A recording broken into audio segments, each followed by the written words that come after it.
Welcome back everyone to the Hello World Guide. This is another episode of the Raycasting Series, and in this video we are going to take a look at implementing a better system for handling sprites in our engine. So currently we had a single image in which we had all of our sprites laid side by side, and we used that, and we used indices and offsets to kind of find which sprite we need to use.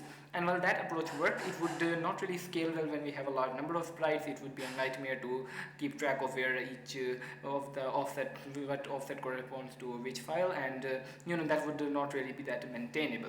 So we would need to have a better way basically of specifying which sprite we want to access. What we do need to do is we need to have the sprites in one image only, so that we can access them in SSML as a single draw call instead of multiple draw calls.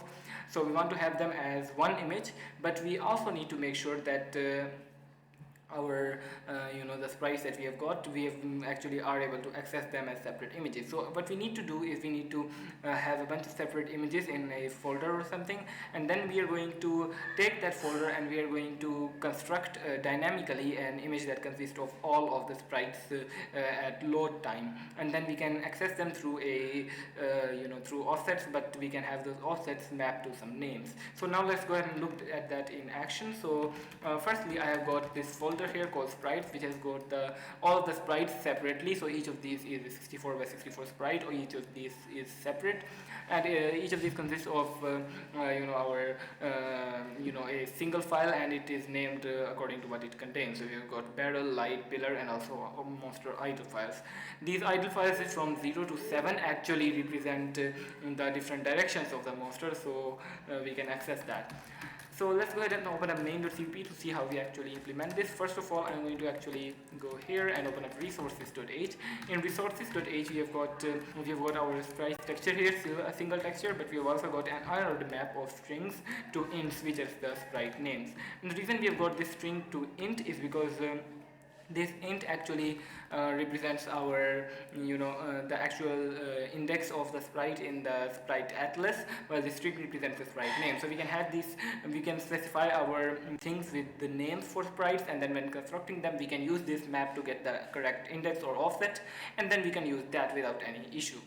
So if I open up main.cpp, you can see that we construct this by, first of all, we have got this scoped here. We've got this scoped here so that you can use shared pointers and they get deleted automatically. So first of all, we create a vector of pairs. Now each of these pairs consists of a string and a shared pointer to an image. So we have got a vector of pairs, and the pair consists of the name of the sprite or the image and the actual shared pointer to that image. And then we create an int size equal to 0. This size represents the size of one image, and our code acts under the assumption that each image in the folder that we are going over is going to be the same size. So now we use the std file system and we use the std file system directory iterator here, and this allows us to basically loop over a particular directory. So we loop over our sprites directory, so we go over each of the entry in that directory, and if that entry is a regular file, and we get the entry's path and its extension, and we convert that to a string. So if the extension is equal to .png, then that means that this is an image file that we are supposed to load. So what we do is that we create a shared pointer image, which we set to make shared and use as a image, and basically create a new shared pointer, and then we go ahead and load that image from the file of this entry path to convert that to a string, of course, and then we get the name of this image. So for the name, we just take the entry's path and get its stem. So the stem is a part of the name of the actual image without the extension and without the actual parent folder. So for example, the path might be sprite / pillar.png, but the stem is only going to be pillar. We convert that to a string and we push that back onto our sprites, the name and the image. And if our size is 0, which is going to be on the first iteration, we just set the size to the image.getSize.y. And of course, this of course assumes that all images are the same size. Now this does get all of our images correctly, but the problem with this approach is that when we are using directional sprites, we assume that the directions are stored in order. So what we do to fix that problem is that when we are storing our directional sprites, as you can see for the monster idle, we name them from 0 to 7, and what we do is that we actually sort them in alphabetical order.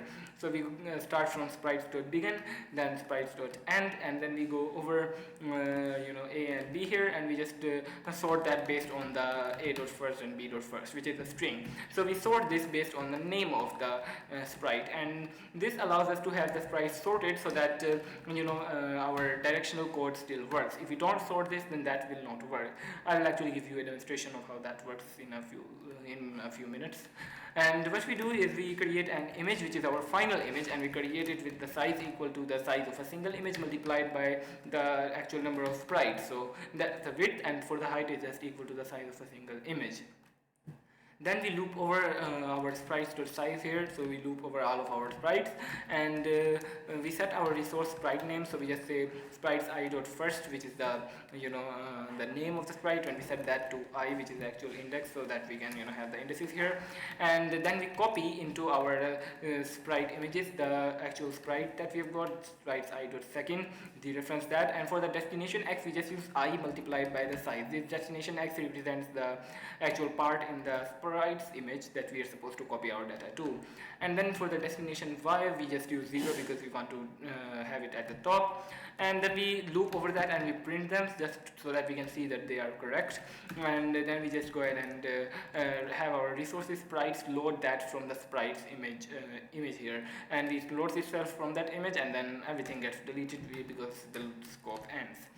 So that's all pretty awesome. Let me just go ahead and open up the thing.h header file here, and inside of this header file you can see that we have got our thing definition here, and this consists of the string texture, and this instead of like an int texture, now it's a string texture.